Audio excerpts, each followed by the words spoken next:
सभी भक्तों और ईश्वर की संतानों को मेरा कोटि कोटि प्रणाम। बाबा भोले सबका कल्याण करें तथा सबको मनोकामनाओं को पूर्ण करें, ऐसी आशा है तथा प्रार्थना है बाबा भोले से।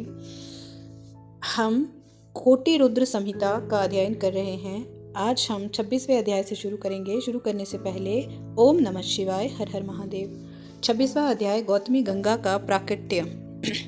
संत जी बोले, हे ऋषिगणों, महर्षि गौतम देवी अहिल्या एवं अपने अन्य शिष्यों को साथ लेकर किसी अन्य जगह पर आश्रम बनाकर रहने लगे। सर्वप्रथम गौतम ऋषि ने ब्रह्मागिरी पर्वत की परिक्रमा की, फिर भगवान शिव के पार्थिव लिंग की स्थापना कर उसका पूजन करने लगे। पति पत्नी की उत्तम आराधना एवं भक्ति भाव से प्रसन्न होकर भगवान शिव ने उन्हें दर्शन दिए। अपने आराध्य को अपने सामने पाकर गौतम ऋषि व अहिल्या बहुत प्रसन्न हुए और उनको प्रणाम कर उनकी स्तुति करने लगे। तब भगवान शिव बोले, हे महर्षि, हे देवी, मैं आपकी पूजा से प्रसन्न हूँ, मांगिए क्या वर मांगना चाहते हैं। भगवान शिव के वचन सुनकर ऋषि गौतम बोले, भगवान मुझ पर कृपा करके मुझे गो हत्या के पाप से बचा लीजिए। तब शिवजी बोले, आपसे कोई अपराध नहीं हुआ है, वे सब तो उन दुष्ट दुराचारियों द्वारा रची गई माया थी, आप तो निर्दोष हैं। ये सुनकर महर्षि के सारे दुख दूर हो गए। तब उन्होंने शिवजी से कहा कि भगवान मुझ पर कृपा करके पतित पावनी गंगा जी के यहाँ प्रकट करें, जिससे सभी प्राणियों का कल्याण हो सके। गौतम ऋषि की प्रार्थना सुनकर शिवजी ने उन्हें गंगा जल दिया। वहीं गंगा जल श्री गंगा जी का स्त्री रूप बन गया। तब गौतम जी ने उन्हें प्रणाम कर उनकी स्तुति की। गौतम ऋषि बोले, हे मातेश्वरी, हे पतित पावनी गंगे, मैं आपको प्रणाम करता हूँ।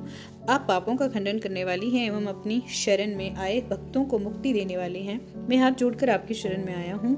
आप मेरे पापों को नष्ट करके मुझे नरक में जाने से बचा दो। तब उनकी स्तुति से प्रसन्न होकर गंगा जी ने उनके पापों को अपने निर्मल जल से धो दिया। फिर वे वहां से जाने के लिए सर्वेश्वर शिव से आज्ञा मांगने लगी।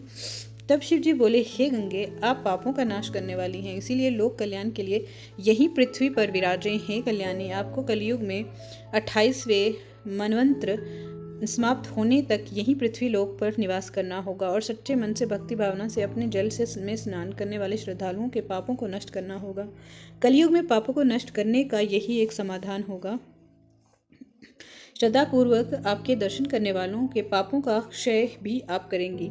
ये सुनकर गंगा जी बोली, हे प्रभु, मैं तो सदा आपके अधीन हूँ, आपकी आज्ञा मेरे लिए शिरोधार्य है, परंतु मेरी आपसे ये प्रार्थना है कि आप माता पार्वती के साथ मेरे पास ही निवास करें, ताकि मैं सदा की भांति आपके पास रहूं, संसार में मेरी कीर्ति हो।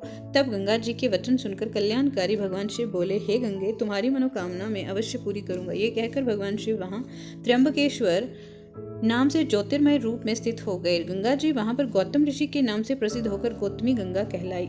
27वां अध्याय, गंगा जी के दर्शन एवं गौतम ऋषि का शाप। श्री ऋषि बोले, हे सूत जी, अब हमें ये बताइए कि गंगा जी की उत्पत्ति कहाँ और किस प्रकार हुई, तथा ये भी कि जिन ऋषियों ने गौतम ऋषि को छल कपट से उनको आश्रम से दूर भेज दिया था, उनका क्या हुआ। जब गौतम ऋषि को इस बात का पता चला तो उन्होंने क्या किया। ऋषिगणों के प्रश्नों को सुनकर महामुनि सूत जी बोले, जब गौतम ऋषि ने भगवान शिव को प्रसन्न करके गंगा जी को धरती पर अवतरित कराया था, तब श्री गंगा जी ने अपने जल रूप में ब्रह्मागिरी पर स्थित गूलर के पेड़ की शाखा से निकलकर दर्शन दिए थे। उनके दर्शन एवं आराधन के पश्चात गौतम ऋषि ने अपने शिष्यों सहित पतित पावनी गंगा में स्नान किया।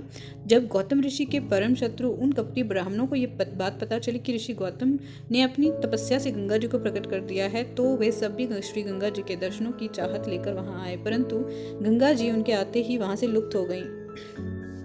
ये देखकर गौतम जी को बहुत आश्चर्य हुआ कि उन्होंने श्री गंगा जी की से प्रार्थना की है, मातेश्वरी, आप जगत का कल्याण करने हेतु यहाँ प्रकट हुई हैं, इसलिए आप सबको भी अपने दर्शनों से कृतार्थ करें। माते, मेरी तपस्या के प्रभाव से इन लोगों को भी दर्शन दें। गौतम ऋषि के चुप होते ही आकाशवाणी हुई, मुनि, ये लोग छल कपट करने वाले हैं और सदा दुराचार करते हैं, इसीलिए ये मेरे दर्शन के अधिकारी नहीं हैं। जब तक ये अपने पापों का प्रायश्चित नहीं करते, तब तक इन्हें मैं दर्शन नहीं दूंगी। मेरे दर्शन करने के लिए इन्हें ब्रह्मागिरी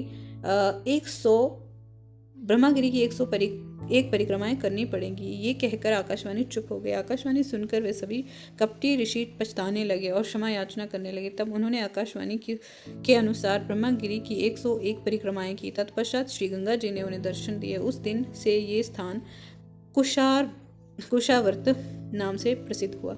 ऋषियों ने पुनः सूत जी से पूछा, हे सूत जी, हमने तो सुना था कि गौतम ऋषि ने उन कपटियों को श्राप दे दिया था, क्या ये बात सही है? इस विषय में बताएं। तब सूत जी बोले, हे मुनियों, आपने ये सही सुना था। गौतम ऋषि परम ज्ञानी और भगवान शिव के परम भक्त थे। जब उन्होंने शांत हृदय से ध्यान लगाया तो वे सब कुछ जान गए कि वे गाय जिसकी हत्या का पाप उन्हें लगा था बनावटी थी और उन पर ऋषियों ने मिलकर ये चाल चली थी। ये सब जानकर गौतम ऋषि क्रोधित हो उठे। तब उन्होंने उन कपटी ऋषियों को विद्या रहित, भक्तिहीन और अधर्मी हो जाने का श्राप दिया था। उन्होंने शिवजी की भक्ति से विमुख होने का श्राप दिया और फिर वे स्वयं अपने आश्रम में जाकर त्रिलोकीनाथ भगवान शिव की आराधना करने लगे। दूसरी ओर वे ऋषिगण शिव धर्म से विमुख होकर कांची नामक नगरी में चले गए। 28वां अध्याय, वैद्यनाथेश्वर शिव महात्म्य। सूत जी बोले, हे ब्राह्मणों, अब मैं वैद्यनाथेश्वर ज्योतिर्लिंग का पापहारी महात्म्य बताता हूँ। एक बारी लंकापति रावण ने भगवान शिव को प्रसन्न करने के लिए उनकी भक्ति भावना से आराधना की थी। रावण ने कैलाश पर्वत पर शिव जी की बहुत तपस्या की, परंतु भगवान शिव प्रसन्न नहीं हुए। तब रावण पास में स्थित वन में चला गया और वहां एक बड़ा सा गड्ढा खोदकर उसमें अग्नि प्रज्वलित की। वहीं पास में उसने शिव जी की प्रतिमा स्थापित की। फिर उसने त्रिलोकीनाथ को प्रसन्न करने हेतु कठोर तपस्या आरंभ कर दी। गर्मी में 5 और अग्नि में से घिरकर तो वर्षों में खुले आसमान के नीचे सर्दियों में जल के भीतर खड़े होकर कठिन तपस्या की, फिर भी शिवजी प्रसन्न नहीं हुए। तब राक्षस राज रावण ने अग्नि में अपने सिर को काटकर भेंट करना शुरू कर दिया। इस तरह एक एक करके रावण ने अपने 9 सिर अग्नि को भेंट कर दिए। परंतु जब 10वीं बार रावण अपना सिर चढ़ाने को उन्मुख हुआ तो शिवजी प्रकट हो गए। शिवजी के साक्षात दर्शन पाकर रावण बहुत प्रसन्न हुआ और उनकी अनेकों प्रकार से स्तुति करने लगा। तब शिवजी बोले, हे राक्षस राज, मांगो, क्या मांगना चाहते हो? राक्षस राज रावण बोला, हे देवादिदेव महादेव जी, मैं आपको नमस्कार करता हूँ। भगवान, यदि आप मेरी तपस्या से संतुष्ट हुए हैं तो मुझ पर कृपा कर मेरे साथ लंका चलकर रहें और मेरे आतिथ्य को स्वीकार करें। प्रभु, मैं आपकी शरण में आया हूँ, कृपा कर मेरे मनोरथों को पूर्ण कीजिए। रावण के वचन सुनकर शिवजी आश्चर्य में पड़ गए। तब उन्होंने सर्वप्रथम रावण को पूर्व की भांति निरोग किया, उसे अतुल बल प्रदान किया। तत्पश्चात उन्होंने रावण को अपना ज्योतिर्मय लिंग प्रदान किया और कहा कि मैं इस शिवलिंग में ज्योतिर्मय रूप में स्थित हूँ, इसीलिए तुम इसे अपने स्थान पर ले जाओ। एक बात का ध्यान रखना कि इससे रास्ते में कहीं भी भूमि पर ना रखना, अन्यथा तुम इसे आगे नहीं ले जा सकोगे और ये वहीं पर स्थित हो जाएगा। तब भगवान शिव का आशीर्वाद एवं शिवलिंग लेकर राक्षस राज रावण वहां से अपने घर लंका की ओर चल दिया। रास्ते में शिवजी की माया से रावण को लघु शंका की इच्छा हुई और वह शिवलिंग एवं ग्वाले को पकड़ाकर चला गया। ग्वाले ने थोड़ी देर तक तो वह शिवलिंग पकड़े रखा, परंतु अधिक भारी होने के कारण उसने लिंग को जमीन पर रख दिया। फिर तो वह शिवलिंग वहीं पे स्थित हो गया। ये संसार में वैद्यनाथेश्वर के नाम से प्रसिद्ध हुआ। इसके दर्शनों से सभी अभीष्ट कार्यों की सिद्धि होती है, वो पापों का नाश होता है। ये सत्पुरुषों को भोग और मोक्ष देने वाला है। जब रावण को वापस आने पर यह ज्ञात हुआ कि शिवलिंग वहीं स्थित हो गया तो वह दर्शन के पश्चात लंका लौट गया। लंका पहुंचकर रावण ने शिवजी से वर प्राप्ति की सभी बातें अपनी प्रिय मंदोदरी को बताई। उधर जब देवताओं को ज्ञात हुआ कि भगवान शिव के ज्योतिर्लिंग की स्थापना हो गई है तो सबने वहां आकर विधिवत शिवलिंग का दर्शन व पूजन किया, परंतु रावण के वरदान प्राप्ति के विषय में सुनकर देवता घबरा उठे। तब उन्होंने देव ऋषि नारद को लंकापति के पास भेजा। नारद जी रावण के पास गए और बोले, हे राक्षस राज, आपको भगवान शिव ने बलशाली होने का वर प्रदान किया है, परंतु आपने अपने बल की परीक्षा तो की ही नहीं, इसीलिए आपको कैलाश पर्वत को ही हिलाकर अपने बल का पराक्रम की परीक्षा देनी चाहिए। तब रावण कैलाश पर्वत के निकट पहुंचकर उसे उखाड़ने की कोशिश करने लगा, जिससे कैलाश पर्वत डोलने लगा। ये देखकर शिवजी बोले कि ये पर्वत क्यों हिल रहा है? तब देवी पार्वती व्यंग्य करते हुए बोली, हे देव, आपके शिष्य अपने गुरु की सेवा कर रहे हैं। ये जानकर कि राक्षस राज रावण कैलाश पर्वत को हिला रहा है, महादेव जी को क्रोध आ गया। वे रावण को शाप देते हुए बोले, हे दुर्बुद्धि रावण, तू बल पाकर घमंडी हो गया है और मेरे ही निवास स्थान पर अपने बल का प्रयोग कर रहा है। मैं तुझे शाप देता हूँ कि तेरा घमंड नष्ट हो जाएगा और तेरी इन भुजाओं को काटने वाला पुरुष शीघ्र ही प्रकट होगा। ये सुनकर रावण को कोई दुख नहीं हुआ और वह प्रसन्न मन से लंका लौट आया। उसने मन ही मन त्रिलोक को अपने वश में करने की प्रतिज्ञा कर ली।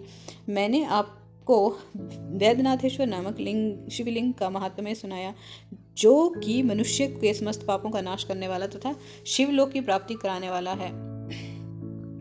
29वां अध्याय, दारुका राक्षसी एवं राक्षसों का उपद्रव।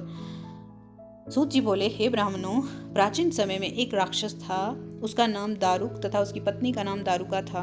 वे दोनों पश्चिम में स्थित सुंदर वन में रहा करते थे, जो कि समुद्र के बहुत नजदीक था। वे वन 64 कोस लंबा और चौड़ा था। वहां के रहने वाले मनुष्य उन दोनों राक्षस राक्षसी के अत्याचारों से बहुत दुखी रहते थे। एक दिन वे सभी ऋषि और वह के पास पहुंचे और उन्हें अपना दुख सुनाया तथा प्रार्थना की, हम आपकी शरण में आए हैं, हमारी रक्षा कीजिए। तब उनकी प्रार्थना सुनकर ऋषि और वह बोले, आप लोग इस प्रकार चिंतित न हो, अधर्मियों का नाश अवश्य ही होता है। उन्हें धैर्य देकर ऋषि ने वहां से भेज दिया। फिर स्वयं तपस्या करने लगे ताकि संसार का कल्याण हो। उधर दानवों से तंग आकर देवताओं ने उन पर आक्रमण कर दिया। देवताओं और दानवों के बीच बड़ा भयानक युद्ध होने लगा। हजारों राक्षसों को देवताओं ने अपने प्रहारों से मार गिराया। राक्षसों को इस प्रकार प्रताड़ित होता देखकर दारुका को अपना वर याद आ गया। उसने राक्षसों से कहा कि आप लोग इस प्रकार भयभीत ना हो, मैं आपका भय अवश्य ही दूर करूंगी। ये कहकर दारुका ने राक्षसों की उस नगरी को उठाकर समुद्र के मध्य में स्थित कर दिया। अब सारे राक्षसों को भय से मुक्ति मिल गई। एक दिन दारुका घूमती हुई पुनः धरती पर आ गई। तब उसने देखा कि एक डोंगी में बहुत से मनुष्य बैठकर समुद्र की ओर से पृथ्वी पर आ रहे हैं। दारुका ने जाकर राक्षसों को सूचना दी कि असंख्य मनुष्य समुद्र में हैं। राक्षसों ने उन मनुष्यों को पकड़कर अपने जेल खाने में कैद कर लिया। उन मनुष्यों में एक सुप्रिय नामक बनिया भी था, जो भगवान शिव का परम भक्त था। उसने कारावास में ही भगवान शिव का पार्थिव लिंग स्थापित किया और उसकी विधि पूर्वक आराधना करनी आरंभ कर दी। उसी शिव जी का पूजन करते देख अन्य मनुष्य भी उसके साथ शिव जी की आराधना करने लगे। उन्हें भगवान शिव की पूजा करते करते काफी समय व्यतीत हो गया। राक्षस उन्हें हैरानी से देखते, पर उनकी समझ में नहीं आता था कि वे किसकी पूजा कर रहे हैं। 30वां अध्याय, नागेश्वर लिंग की उत्पत्ति एवं महात्म्य। सूत जी बोले, हे ऋषियों, एक दिन सुप्रिय को भगवान शिव के पूजन करते हुए दारुक कि किसी दूत ने देख लिया और जाकर दारुक को बता दिया। वे जानकर दारुक जेल में गया और सुप्रिय से बोला, बनिए, सच बता कि तू किस देवता की पूजा कर रहा है, अन्यथा मैं तुम्हें मार डालूंगा। बहुत पूछने पर भी जब सुप्रिय ने कुछ नहीं बताया, तब क्रोधित होकर राक्षस राज दारुक ने उस बनिए को मारने की आज्ञा दे दी। वे परम शिव भक्त हाथ जोड़े, आंखें मूंद कर अपने आराध्य भगवान शिव का ध्यान कर उनसे मन में रक्षा करने की प्रार्थना करने लगा। भक्तवत्सल भगवान शिव अपने भक्त की पुकार सुनकर तुरंत वहां प्रकट हुए। अपने भक्त की ओर बढ़ते उस राक्षस को देखकर भगवान शिव ने पाशुपत अस्त्र उठा लिया और उस राक्षस को का एक पल में ही नाश कर दिया। राक्षसों का नाश करने के बाद भगवान शिव बोले, हे सुप्रिय, आज से ये वन राक्षसों से मुक्त हुआ। अब तुम सब सदा के लिए निर्भय हो जाओ। अब इस वन में धर्म के मार्ग पर चलने वाले ब्राह्मण, क्षत्रिय, वैश्य, शूद्र आदि भी निवास करेंगे। इन्हीं के साथ मेरे परम भक्त भी इस वन की शोभा बढ़ाएंगे। उधर दूसरी ओर दारुका राक्षसी देवी पार्वती की स्तुति करने लगी। उसने देवी को प्रसन्न कर लिया और प्रार्थना की कि माते, आप मेरे वंश एवं कुल की रक्षा कीजिए। तब देवी पार्वती दारुका के वचनों को सुनकर भगवान शिव से बोली, हे नाथ, आपकी कही ये बात युग के अंत में सच हो, उससे पूर्व तामसी सृष्टि भी रहे, ये मेरा विचार है। भगवान, मेरी बात को पूरा करिए। दारुका मेरी ही शक्ति है, इसीलिए उसकी रक्षा करना मेरा धर्म है। यहाँ पर दारुका का ही राज्य होगा। देवी पार्वती के इन वचनों को सुनकर भगवान शिव बोले, हे प्रिया, आपकी इच्छा अवश्य ही पूरी होगी, परंतु अपने भक्तों की रक्षा के लिए मैं यहीं पर स्थित हूँ, ताकि कोई भी उनकी जाति और धर्म के विरुद्ध कोई आचरण न कर सके। जो मनुष्य धर्म के मार्ग के अनुसरण करते हुए भक्ति भावना के साथ प्रेम पूर्वक मेरा दर्शन करेगा, वह चक्रवर्ती राजा हो जाएगा। कलियुग के अंत में और सतयुग के आरंभ में महासेन का पुत्र वीरसेन राजाओं का भी राजा होगा, और जब वे यहाँ आकर मेरे दर्शन करेगा तो चक्रवर्ती सम्राट बन जाएगा। ये कहकर भगवान शिव और देवी पार्वती वहां ज्योतिर्मय रूप में पार्थिव लिंग में स्थित हो गए। त्रिलोकीनाथ भगवान शिव नागेश्वर नाम से व देवी पार्वती नागेश्वरी नाम से प्रसिद्ध हुई। भगवान शिव पार्वती अनेक प्रकार की लीलाएं करते हुए वहां स्थित हो गए। ये नागेश्वर ज्योतिर्लिंग तीनों लोगों का कल्याण करने वाला एवं सभी कामनाओं को पूर्ण करने वाला है। नागेश्वर ज्योतिर्लिंग के प्रादुर्भाव की कथा सुनने या पढ़ने से महापातकों का नाश होता है। कथा संपूर्ण मनोरथों को पूर्ण करने वाली है। आज की वीडियो में इतना ही। आगे का सफर अगली वीडियो के साथ जारी रखेंगे। तब तक के लिए धन्यवाद। ईश्वर सदैव सबका कल्याण करे।